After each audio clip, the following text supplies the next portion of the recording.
My name is Emma, and I'm 17 years old. I never thought I'd be telling this story, but here I am, sitting in this small cafe, watching a father embrace his daughter through the window, and feeling my heart break all over again. It started 3 months ago when I said those words that changed everything. I was standing in the middle of our living room, tears streaming down my face, looking at my father, who hadn't touched me in years. Not a hug, not a pat on the shoulder, nothing. My mother had left when I was 12, and since then, our house had become a museum of silence and unspoken grief. I watched him every day, this man who used to lift me up to reach the highest shelves, who used to braid my hair before school, who used to read me bedtime stories with different voices for each character. Now he barely looked at me, lost in his own world of regret and alcohol. That night, I had seen him at the park with his friend's daughter, Sarah, who was visiting from college. She was 22, beautiful, confident, everything I wasn't. I watched from behind the trees as he laughed with her, as he listened to her stories about university life, as he gave her the kind of attention I craved desperately. But what broke me wasn't the attention itself. It was the moment when she stumbled over a root, and without hesitation, he caught her, pulled her close, and held her in this protective embrace that lasted maybe 5 seconds but felt like an eternity to me. She laughed it off, thanked him, and they continued walking. But I stood there, frozen, watching this simple gesture of care that I hadn't experienced in 5 years. When I got home that night, I couldn't contain it anymore. The words just poured out of me like a dam bursting. I told him I had seen them, told him about the hug, about how it made me feel invisible, forgotten, unloved. His face went pale, and for a moment, I thought he might finally understand. Instead, he accused me of spying on him, of being jealous, of making something innocent into something twisted. The conversation escalated quickly, voices raised, accusations flying.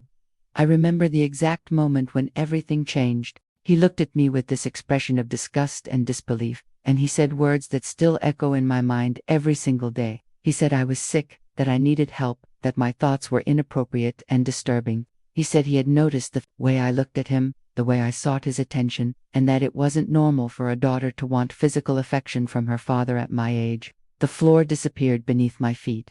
This man, who had been my entire world, had just reduced my desperate need for paternal love to something perverted and wrong. I tried to explain, tried to make him understand that I just wanted to feel loved, to feel like I mattered to him, to feel like I was still his daughter. But he wouldn't listen. He said I needed to see a therapist, that there was something fundamentally wrong with me, that maybe it was better if I went to live with my aunt across the country. That night, I packed a small bag and left. I couldn't stay in that house where my own father saw me as a problem to be solved, rather than a daughter to be loved. I've been staying at my friend Jessica's house for the past 3 months, sleeping on her couch and trying to make sense of what happened. Her parents have been incredibly kind, never asking too many questions, just providing a safe space for me to exist. But every day, I watch Jessica interact with her father, and it's like watching a movie of the life I used to have. He hugs her goodbye every morning, asks about her day when she comes home, shows interest in her friends, her schoolwork, her dreams. It's so natural, so effortless, the way love should be between a parent and child. I find myself studying their interactions, trying to understand what I did wrong. What made my father stop loving me the way Jessica's father loves her? Was it something I said? Something I did? Was it because I reminded him too much of my mother? Or was it because I had grown up, and he didn't know how to love a teenage daughter the way he had loved a little girl? The questions consume me, keeping me awake at night, making it hard to focus on anything else. I've started seeing the therapist. He mentioned Dr. Martinez, not because I believe there's something wrong with me, but because I need to understand what happened to us. She's been helping me work through the pain, helping me see that my need for affection from my father wasn't inappropriate or sick. She says it's natural for children to crave physical affection and emotional connection from their parents, regardless of age. She says my father's reaction came from his own issues, his own fears and insecurities, not from anything I did wrong. But understanding it intellectually doesn't make the pain go away. I still wake up some mornings forgetting where I am, expecting to smell coffee brewing in our kitchen, expecting to hear his voice calling me for breakfast. Then reality hits, and I remember that I'm not his daughter anymore. I'm just a problem he couldn't solve, a burden he decided to discard. The hardest part is the isolation. I can't talk to my friends about it because how do you explain that your father thinks you're sick for wanting a hug? How do you tell people that the man who is supposed to protect you from the world has decided you're the thing he needs protection from? I've become an expert at changing the subject, at deflecting questions about my family, at pretending everything is normal when inside I'm falling apart. Sometimes I catch myself staring at fathers and daughters in public, watching their interactions with a mixture of longing and confusion. I see a dad helping his teenage daughter with her jacket, or putting his hand on her shoulder to guide her through a crowd. And I wonder if my father would interpret those gestures as inappropriate too. Have I been living in a world where normal expressions of parental love are somehow wrong? Or has my father's trauma and guilt twisted his perception so badly that he can't see the difference between appropriate affection and something sinister? Dr. Martinez has been encouraging me to write letters to my father, not to send them, but to help me process my feelings. I've written dozens of them, each one a desperate attempt to make him understand what he took away from me when he rejected my need for his love. In these letters, I tell him about the little girl who used to climb into his lap when she had nightmares, who used to hold his hand when crossing the street, who used to dance on his feet in the living room while he hummed old songs. I tell him about the day I realized he had stopped hugging me, how I started to wonder if I had done something wrong, if I was somehow less lovable than I used to be. I write about the years I spent trying to earn his affection back, getting good grades, helping around the house, staying out of trouble, all while watching him retreat further and further into his own world. I write about the loneliness of living in the same house as someone who used to be your best friend, but who now treated you like a stranger. I write about the confusion of growing up without understanding why the person who was supposed to love you unconditionally had placed conditions on that love that you couldn't comprehend. In one letter, I tried to explain what I meant that night when I said I wanted a hug like the one he gave Sarah. I wasn't jealous of her romantically. I was jealous of the easy way he offered her comfort, the natural way he responded to her need for support. I was jealous of the fact that he could be a caring, protective figure for her, while being cold and distant with me. I was jealous of the daughter he used to be for me, the father who would have caught me if I had stumbled, who would have held me close and made sure I was okay. But most of all, I was jealous of the simple fact that she could receive affection from a father figure without it being seen as wrong or inappropriate. The letters have helped me understand that my father's reaction wasn't really about me at all. It was about his own guilt over my mother's leaving, his own fears about being a single father to a teenage daughter, his own insecurities about whether he was a good parent.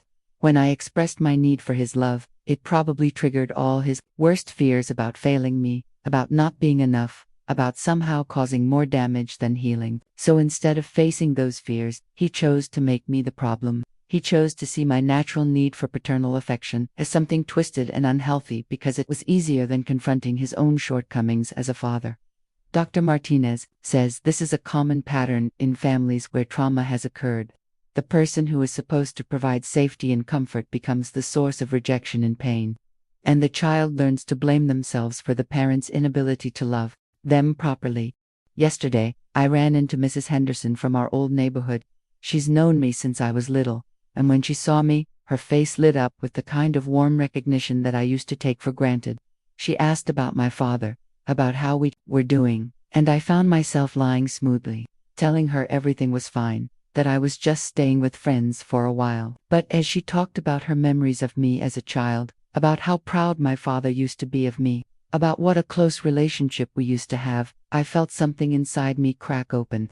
She mentioned a day when I was maybe 8 years old, when I had scraped my knee badly while playing in the street. She said my father had come running out of the house, had scooped me up in his arms, and had carried me inside while whispering reassurances and promises that everything would be okay. She said she had never seen a father more devoted to his child, more attentive to every need and emotion. As she spoke, I remembered that day clearly. I remembered the way he cleaned my wounds so gently, the way he put 3 different types of bandages on it because I couldn't decide which one I liked best, the way he made up a silly story about brave knights and magical healing powers to distract me from the pain. I remembered feeling completely safe and loved, knowing without a doubt that this man would always be there to catch me when I fell. Where did that father go? When did he decide that I was too old for his care, too dangerous for his affection? When did the man who used to kiss my forehead goodnight become the man who couldn't bear to touch me at all? Mrs. Henderson's memories forced me to confront the truth I had been avoiding.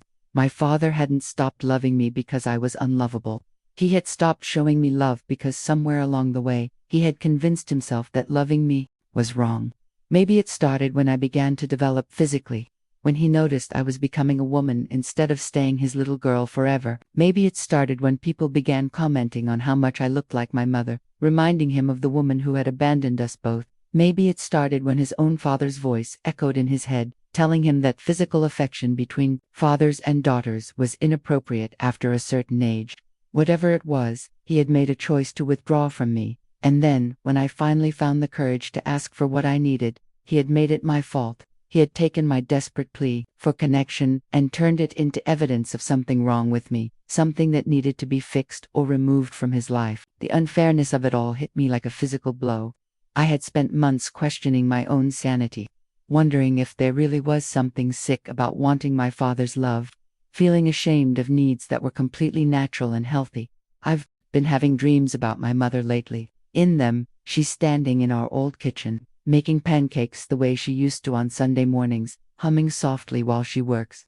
In the dreams, I'm still small enough to sit on the counter beside her, watching her flip the pancakes with practiced ease. She always made them in the shape of animals, elephants, butterflies, sometimes even attempts at dinosaurs that never quite looked right but made me laugh anyway. In these dreams, she turns to me and says something different each time, but the message is always the same. She tells me she's sorry for leaving, sorry for not taking me with her, sorry for not fighting harder to keep our family together. She tells me that what happened between her and my father wasn't my fault, that their inability to love each other properly had nothing to do with me. But most importantly, she tells me that my need for love is not something to be ashamed of, that wanting affection from the people who are supposed to care for you is the most natural thing in the world. I wake up from these dreams feeling both comforted and devastated. Comforted because even in my subconscious, I know the truth about what I deserve. Devastated because I realize how much I've lost, not just my father's love, but my mother's presence, the security of knowing I belong somewhere, the basic human need to feel cherished and protected. Dr. Martinez says these dreams are my mind's way of processing the grief I've been carrying. She says, I'm not just grieving the loss of my father's affection, but the loss of the family I thought I had, the childhood I thought I'd experienced, the unconditional love I thought was mine by birthright. She says it's normal to feel angry, not just at my father, but at my mother, for leaving me alone with a man who couldn't handle the responsibility of raising a daughter by himself. The anger is something I've been afraid to acknowledge. It feels dangerous. Like if I let myself feel it fully, it might consume me. But Dr. Martinez says anger is just love with nowhere to go, and that I have every right to feel angry about what was taken from me. She says I can love my father and still be angry at him for failing me. I can understand his fears and limitations while still holding him accountable for the damage he caused. I can forgive him eventually, if I choose to, but I don't have to pretend that what he did was okay. This has been a revelation for me. For months, I've been trying to understand and excuse his behavior, trying to find ways to blame myself or circumstances beyond anyone's control. But the truth is simpler and more painful than I wanted to admit. My father made a choice to withdraw his love from me, and then when I asked for it back, he made another choice to reject me completely. Last week, I got a call from my Aunt Rebecca, my mother's sister who lives in Oregon. My father had contacted her, asking if she would be willing to take me in permanently. He told her that I was going through a difficult phase, that I needed a fresh start away from the memories and complications of our life together. He painted a picture of a troubled teenager acting out, making inappropriate demands, creating an unhealthy dynamic that was bad for both of us. When she called me, I could hear the confusion in her voice.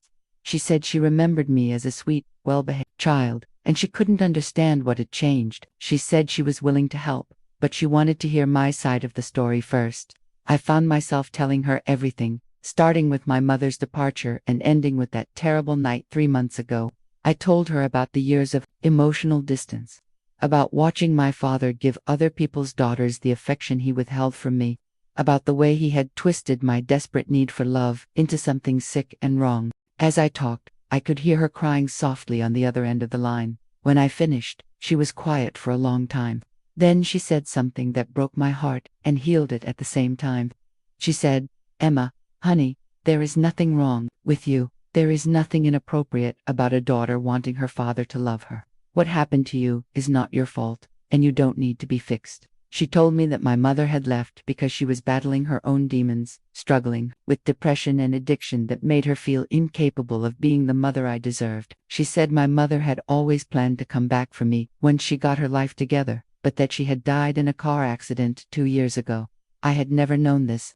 My father had told me that my mother had simply chosen not to contact us, that she had started a new life somewhere else, and didn't want to be reminded of her old one. Learning the truth about my mother's death was devastating, but it also answered so many questions I had been carrying. It explained why my father had become so withdrawn, why he had started drinking more, why he had pulled away from me just when I needed him most. He had been grieving my mother's death, while simultaneously trying to protect me from the pain of knowing she was gone forever.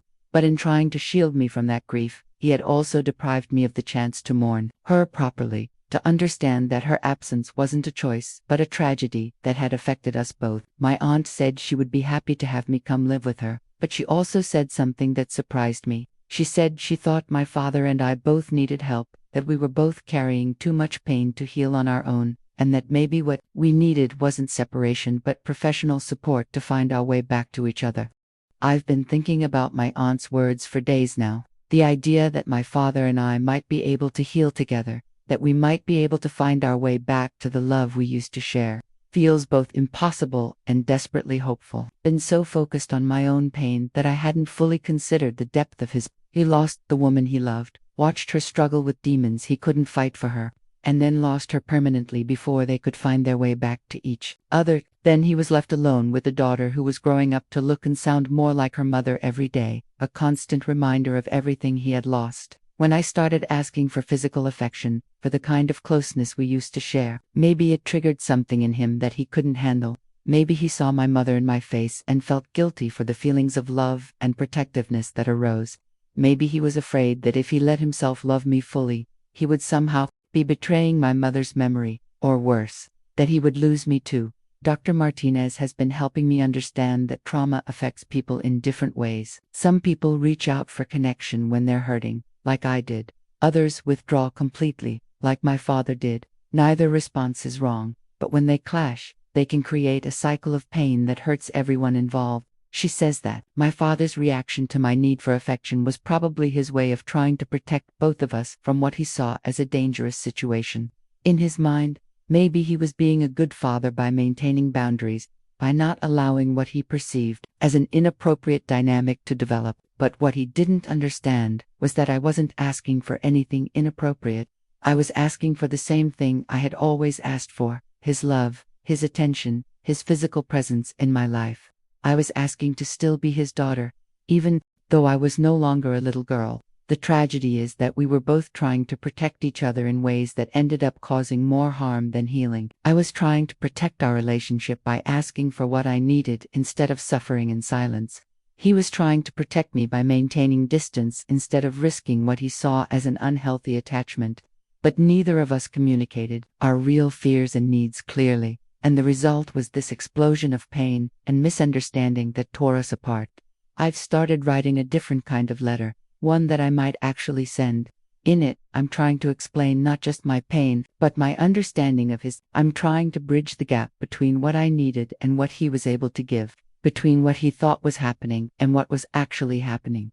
The letter to my father has taken me weeks to write. I've started it dozens of times, each attempt getting closer to what I really want to say. Dr. Martinez has been helping me find the words, helping me express my feelings without blame or accusation, helping me speak from love instead of pain. The letter begins with an apology, not for wanting his love, but for the way I expressed that need. I acknowledged that my timing was terrible, that confronting him when I was already emotional and he was already defensive was bound to end badly. I tell him that I understand now why my request for physical affection might have scared him, why it might have seemed inappropriate or concerning. I explained that I wasn't asking for anything romantic or sexual, that I was simply asking for the kind of paternal love that had sustained me through my childhood. I tell him about the dreams I've been having about my mother, about learning the truth about her death, about understanding finally why he had pulled away from me. I acknowledged the grief he must have been carrying, the impossible position he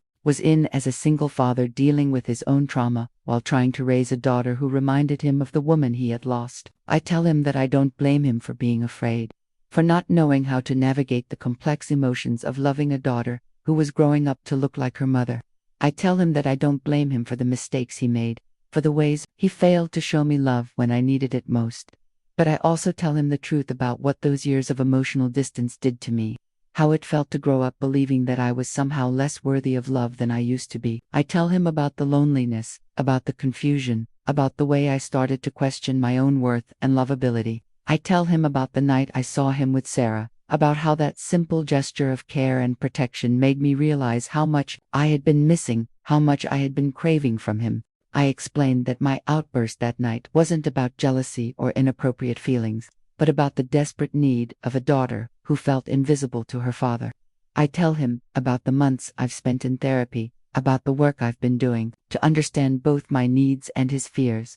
I tell him about the progress I've made, about the healing that has happened, about the person I'm becoming through this process. But most importantly, I tell him that I still love him, that I still want him to be my father, that I still believe we can find our way back to each other if we're both willing to do the work.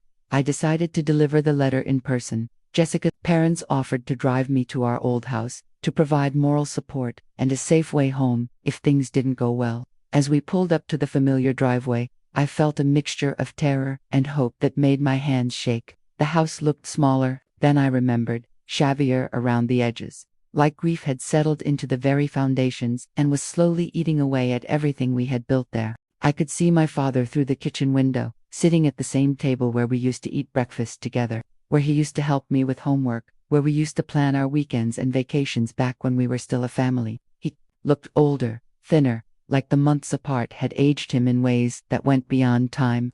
His hair was grayer, his shoulders more hunched, his whole presence somehow diminished.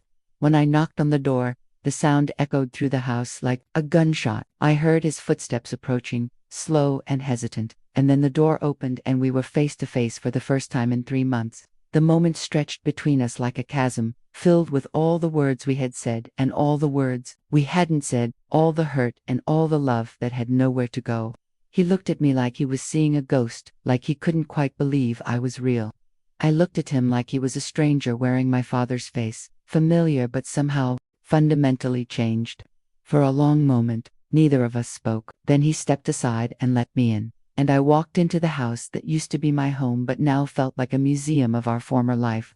Everything was exactly as I had left it, but covered in a layer of dust and neglect that spoke of a man who had stopped caring about his surroundings. I handed him the letter without saying anything, watching his face as he recognized my handwriting on the envelope. He looked at me with a question in his eyes, and I nodded, encouraging him to read it. I sat on the couch while he read, watching his face change as he absorbed my words. I saw surprise, then pain, then something that might have been relief. When he finished, he set the letter down on the coffee table and looked at me with tears in his eyes. The first thing he said was, "I'm sorry. Not sorry for misunderstanding me, not sorry for reacting badly, but sorry for everything. Sorry for pulling away, sorry for making me feel unloved, sorry for failing to be the father I needed him to be." He said he had been living with the guilt of that night for months, replaying our conversation over and over, trying to understand how things had gone so wrong between us. My father's apology opened a floodgate of conversation that lasted for hours. He told me about the day my mother died, about the phone call that changed everything, about the guilt he had been carrying for not being able to save her. He told me about the years of watching me grow up, seeing my mother's face in mine, hearing her voice in my laughter, and feeling simultaneously grateful and tormented by the resemblance. He said that when I had asked for physical affection, it had triggered something in him that he didn't understand, a fear that he was somehow crossing a line, that his love for me was becoming confused with his grief for her. He said he had been so afraid of doing something wrong, of damaging me in some way, that he had ended up doing the worst thing possible. He had withdrawn his love completely. He told me about the nights he had lain awake wondering if he was a terrible father, if he was somehow failing me in ways he couldn't see. He said he had noticed my need for affection, had seen how much I wanted his attention and approval, but he had misinterpreted it as something unhealthy instead of recognizing it as the normal needs of a daughter who was growing up without a mother. He said that when I had mentioned wanting a hug like the one he gave Sarah, his mind had immediately gone to the worst possible interpretation. He had seen something sinister in my words, instead of hearing the simple plea they actually were. He said he had been so consumed by his own guilt and fear that he had projected his worst anxieties onto me, making me the problem instead of recognizing that the problem was his own inability to cope with his grief and his fears about single parenthood. As he talked, I could see the man I used to know emerging from behind the wall of pain and misunderstanding he had built around himself. This was the father who used to read me stories, who used to make me feel safe and loved, who used to be my hero. He was still there, just buried under layers of trauma and fear and guilt. He said he had spent the past 3 months in his own therapy, working with a counselor who specialized in grief and single parenting. He said he had come to understand that his reaction to my needs had been about his own issues, not about anything I had done wrong. He said he had been preparing to call me, to ask if we could try to work things out, when I had appeared at his door. The timing felt like a miracle, like the universe had finally aligned to give us the chance we both needed to heal. He asked if I would be willing to come home, to try to rebuild our relationship with the help of family counseling. He said he understood if I wasn't ready, if I needed more time, but that he was willing to do whatever it took to be the father I deserved. Coming home felt like stepping into a familiar song that had been played in a different key. Everything was the same but somehow different, charged with the potential for either healing or further heartbreak. My father and I moved around each other carefully those first few days, like dancers learning new steps, afraid of making the wrong move and destroying the fragile piece we had built. He started small, asking about my day, offering to make me breakfast, suggesting we watch a movie together. I could see him fighting his own instincts, pushing through the wall of fear he had built around his emotions. When I walked past him, in the hallway, he would sometimes reach out as if to touch my shoulder, then pull his hand back, uncertain about boundaries and appropriateness. I could see the internal battle he was fighting, wanting to show me affection but terrified of misstepping again. One evening, about a week after I had moved back home, I was having a particularly difficult day. The weight of everything that had happened, the months of separation, the uncertainty about our future, hit me all at once. I found myself sitting on the couch, crying quietly, overwhelmed by emotions I couldn't name or control. My father found me there, and for a moment, he just stood in the doorway, uncertainty written all over his face. I could see him weighing his options, trying to decide whether to approach me or give me space. Finally, he walked over and sat down beside me, not touching, but close enough that I could feel his presence. He asked if I was okay, and when I shook my head, he hesitated for just a moment before opening his arms in invitation. I collapsed into his embrace, feeling 5 years of longing and pain and love pour out of me at once. He held me tight, rocking me gently, whispering apologies and reassurances, and for the first time in so long, I felt like I was home. It wasn't the same as it used to be. We were both different people now, marked by our experiences and our pain. But it was real, and it was healing, and it was exactly what I had been asking for that terrible night months ago. After I had cried myself out, we sat together in comfortable silence, his arm around my shoulders, both of us processing what had just happened. He said he had been afraid that if he touched me, if he showed me physical affection, it would somehow be wrong or inappropriate. He said he had been so consumed by fear and guilt that he had forgotten the simple truth that I was his daughter, and daughters need their father's love, regardless of age. He said he was going to work on overcoming his fears, on learning to trust his instincts as a father again, on remembering that love between a parent and child is never wrong when it comes from a pure place. Our family counseling sessions with Dr. Rodriguez have been both challenging and transformative. In that small office, with its comfortable chairs and soft lighting, my father and I have been learning to communicate in ways we never did before. Dr. Rodriguez has helped us understand that our breakdown in communication wasn't just about that one terrible night, but about years of accumulated grief and misunderstanding that had created a chasm between us. She has taught us to use I statements instead of accusations, to express our needs clearly instead of expecting the other person to read our minds, to listen with empathy instead of defensiveness. In one session, she asked us to do an exercise where we each wrote down our version of significant moments in our relationship. I wrote about the day my father stopped hugging me goodnight, the day I realized he was avoiding physical contact with me, the day I understood that something fundamental had changed between us. He wrote about the day he first noticed I was developing physically, the day a friend made a comment about how I was becoming a beautiful young woman, the day he realized he didn't know how to be a father to a teenage daughter. Comparing our perspectives was eye-opening. Where I saw rejection and withdrawal, he saw protection and appropriate boundaries. Where he saw potential inappropriate attachment, I saw normal father-daughter affection. We had been living in parallel universes, each interpreting the other's actions through our own lens of pain and fear.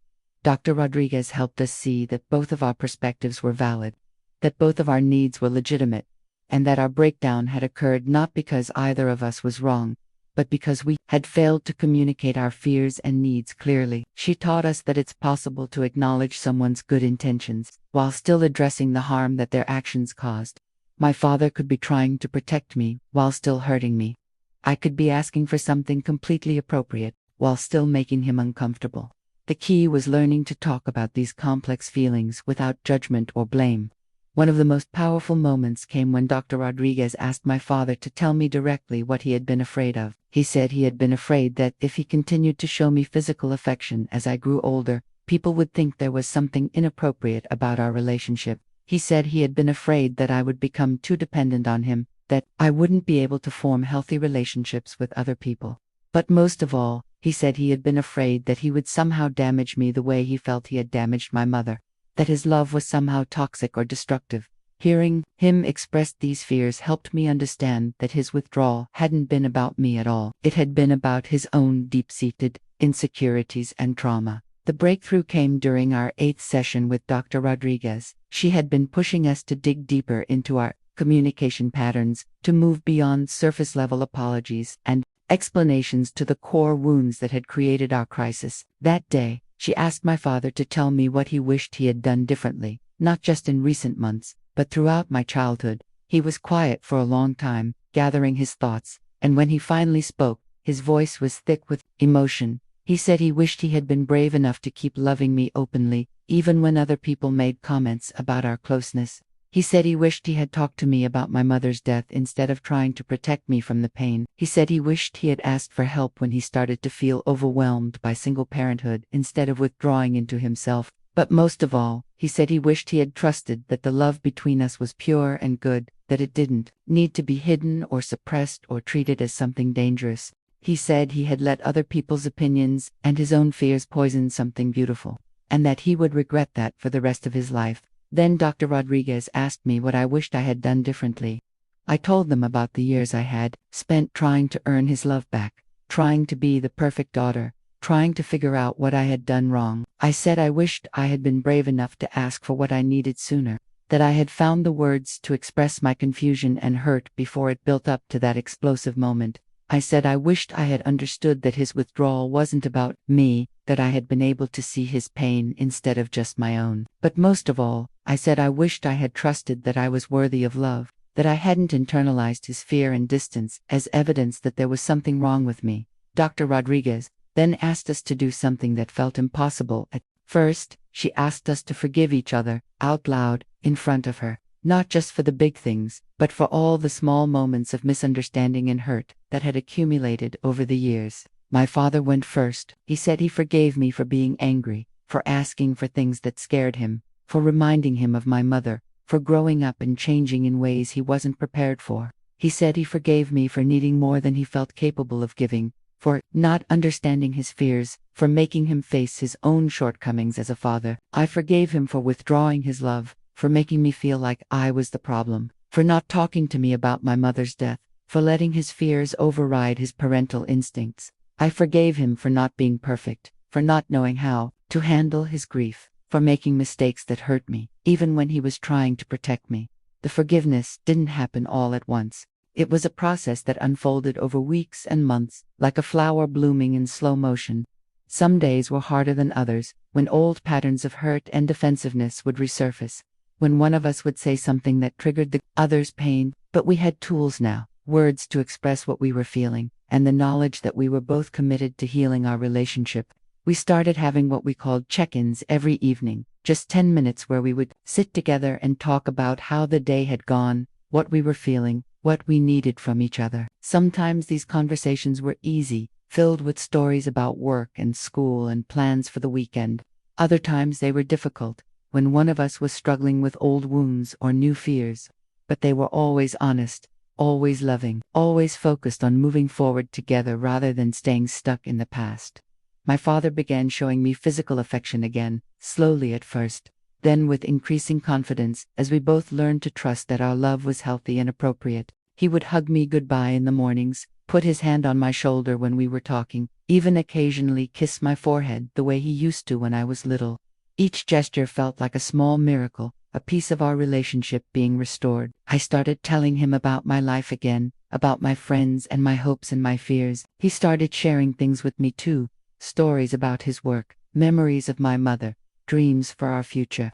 We were learning to be father and daughter again, but in a new way, with more awareness and intentionality than we had ever had before. One evening, about 6 months after I had moved back home, we were sitting on the couch, watching a movie, when he turned to me and said something that made my heart feel like it might burst with happiness. He said, "I'm proud of you, Emma. I'm proud of the woman you're becoming. I'm proud of your strength and your courage, and I'm proud to be your father."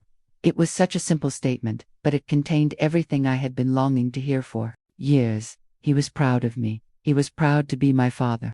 I mattered to him. I was worthy of his love. I curled up next to him, feeling safer and more loved than I had in years, and for the first time in so long, I knew without a doubt that I was exactly where I belonged. The movie played on, but neither of us was really watching it. We were just existing in that moment of perfect connection, father and daughter, finally understanding each other again. 3 years have passed since I first sat in this cafe, watching that father and daughter through the window, and today I find myself here again, but everything has changed. I'm 23 now, graduated from college with honors, working as a social worker specializing in family therapy. The irony isn't lost on me that I've chosen a career helping other families navigate the same kinds of crises that nearly destroyed mine, but perhaps that's exactly why I'm good at it. I understand the delicate balance between love and fear, between protection and rejection, between healing and harm. My father and I have not just survived our crisis, we have thrived because of it. Our relationship is deeper, more honest, more intentional than it ever was before. We have learned to communicate in ways that many families never achieve, to express our needs and fears without shame, to support each other through life's challenges with wisdom earned through our own painful journey. Last month, I was the maid of honor at his wedding to Carol, and as I watched them exchange vows, I felt nothing but joy and gratitude. Carol has become like a mother to me, not trying to replace the mother I lost, but creating a new kind of love that fills spaces in our family that had been empty for too long. She understands the journey my father and I have been on, respects the bond we've rebuilt, and has added her own warmth and wisdom to our small family. During the reception, my father asked me to dance, and as we moved slowly across the floor, he whispered in my ear, "Thank you for not giving up on us." I whispered back, "Thank you for learning to love me again." But even as I said it, I knew that wasn't quite right. He had never stopped loving me. He had just forgotten how to show it, forgotten how to trust it, forgotten how to let it flow naturally between us. The dance was perfect, this moment of connection between father and daughter, witnessed by friends and family who had watched us struggle and heal. I saw Dr. Martinez in the crowd, smiling with tears in her eyes, and I knew she understood the significance of this simple moment. 2 years ago, a dance like this would have been impossible. My father would have been too afraid, too convinced that showing me affection was somehow wrong. I would have been too hurt, too angry, too convinced that I was unworthy of his love. But here we were, dancing at his wedding, completely comfortable with each other, completely secure in our bond. I've started speaking at conferences about family trauma and healing, sharing our story with therapists and social workers who are trying to help other families navigate similar crises. It's not easy, exposing our pain to strangers, but I've learned that our story has power to heal others. I've met dozens of fathers who have withdrawn from their daughters out of fear and misunderstanding, and daughters who have internalized that withdrawal as evidence of their own unworthiness. Each time I tell our story, I see recognition in their eyes. Hope, where there was once only despair. Carol brought something unexpected into our family dynamic that I hadn't realized we were missing. She brought the perspective of someone who had raised daughters herself, who understood the complexities of father-daughter relationships from both sides. In the early days of their relationship, when my father was still learning to trust his instincts as a father again, Carol became a gentle guide, helping him understand that his love for me was not just appropriate but essential. She told me once about a conversation they had early in their relationship when he confessed his fears about physical affection with me. She said she had looked at him with such compassion and told him that a father's love for his daughter was one of the most beautiful things in the world, and that any man who was worried about expressing it appropriately was probably exactly the kind of man who could be trusted to do so. Her words had given him permission to trust himself again, to trust that his love for me was pure and good and necessary. Carol also brought her own daughters into our extended family. 2 women in their 30s who welcomed me with open arms and treated me like the sister they had never had. Through them, I got to see healthy father-daughter relationships in action, to witness the easy affection and natural communication that I had once thought was lost to me forever. I learned that what my father and I had rebuilt was not just a restoration of what we had lost, but an evolution into something even stronger and more beautiful. I've been dating someone for the past year, a kind and gentle man named David who works as a teacher. The first time I brought him home to meet my father, I was nervous about how they would interact, worried that my father might retreat into his old patterns of overprotection and suspicion.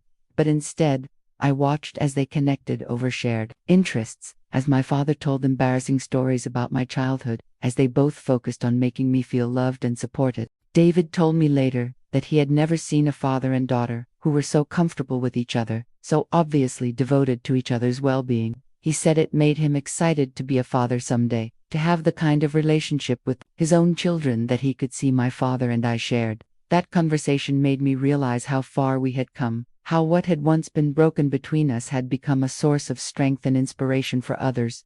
David has proposed, and we're planning a wedding for next spring. My father will walk me down the aisle, and I know that when he places my hand in David's, it will be with complete confidence in my worth and my ability to be loved. There was a time when I wondered if I would ever be able to trust someone enough to love them fully, if the wounds from my relationship with my father would make it impossible for me to believe in my own lovability. But our healing has given me the foundation I need to build healthy relationships with others. I know now that I am worthy of love, that my needs are valid, that asking for affection and attention is not selfish or inappropriate but necessary and beautiful. The work I do now brings me into contact with families who are struggling with the same kinds of issues that nearly destroyed mine. Last week, I worked with a 15-year-old girl named Sophia, whose father had become distant and cold after she started developing physically. She reminded me so much of myself at that age, desperate for her father's love but unable to understand why he had suddenly withdrawn it. Her father, Miguel, was a good man who loved his daughter deeply but had become convinced that showing her affection was inappropriate now that she was becoming a woman. He had grown up in a culture where physical affection between fathers and daughters was discouraged after a certain age, and he was terrified of crossing some invisible line that might damage her or make others think poorly of him. During our family sessions, I watched Sophia's face as she tried to explain to her father how his withdrawal had made her feel. She used almost the exact same words I had used with my own father years ago, talking about feeling invisible, unloved, like she had done something wrong. And I watched Miguel's face crumble as he realized that his attempts to protect his daughter had actually been harming her. I shared parts of my own story with them, with their permission, helping them understand that they weren't alone in this struggle, that many families go through similar crises, and that healing is possible. I watched as Miguel began to understand that his love for his daughter was not something to be ashamed of or hidden, but something to be celebrated and expressed appropriately.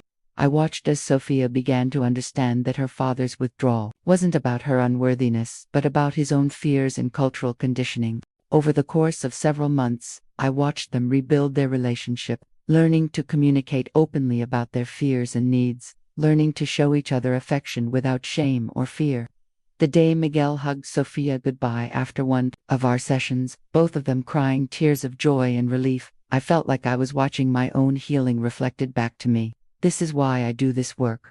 This is why I chose to turn my pain into purpose, my trauma into a tool for helping others. Every family I help heal feels like a small victory against the forces that try to tear us apart from the people we love most. I've learned that trauma doesn't just affect the people who experience it directly. It ripples out through families and communities, creating patterns of fear and withdrawal that can last for generations. But healing works the same way. When one family learns to love each other openly and honestly, it creates a ripple effect that touches everyone around them. My father and I have become advocates for healthy father-daughter relationships, speaking at parenting workshops and family therapy conferences about the importance of appropriate physical affection and emotional connection between parents and children of all ages. We've written articles together about our experience, hoping to help other families avoid the crisis we went through or find their way back to each other, if they're already in the midst of one.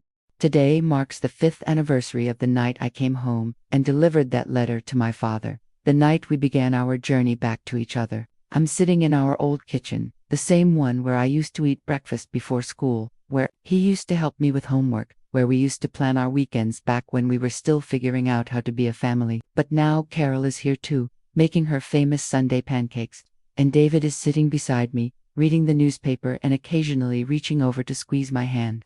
My father is at the stove, helping Carol with breakfast, and every few minutes, he catches my eye and smiles.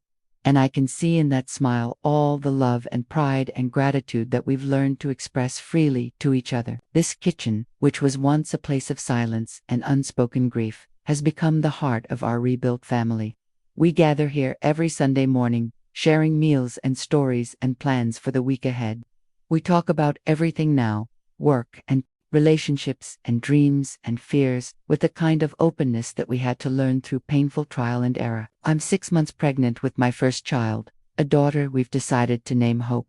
When we told my father about the pregnancy, he cried tears of joy and immediately started planning how he would be the best grandfather in the world. He's been reading books about child development, researching the latest car seat safety standards, and already talking about all the stories he wants to tell her. All the places he wants to take her, all the ways he wants to love her. I have no doubt that he will be an amazing grandfather, that he will give Hope all the unconditional love and affection that every child deserves. And I know that if she ever goes through a difficult phase, if she ever needs reassurance about her worth or her place in our family, she will have grandparents and parents who know how to love her through it. David and I have talked extensively about the kind of parents we want to be, about the lessons we've learned from my family's journey. We want to create a home where physical affection is natural and appropriate, where emotional needs are met without shame or fear, where love is expressed openly and honestly. We want our daughter to grow up knowing without a doubt that she is cherished, that she belongs, that she is worthy of love simply because she exists. My father has promised to teach Hope all the things he taught me when I was little: how to ride a bike, how to throw a baseball, how to braid friendship bracelets. But more than that, he's promised to love her the way he learned to love me again, without fear, without shame, without conditions. He's promised to be the grandfather who shows up, who pays attention, who makes her feel seen and heard and valued. As I watch him flip pancakes with Carol, laughing at something she whispered in his ear, I'm filled with gratitude for the journey we've been on. It wasn't easy, and there were times when I thought we might not make it back to each other. But we did the work. We fought for our relationship. We chose love over fear at every crucial moment. And now we have something more beautiful than what we lost. We have a love that's been tested and proven. A bond that's been broken and rebuilt, stronger than before.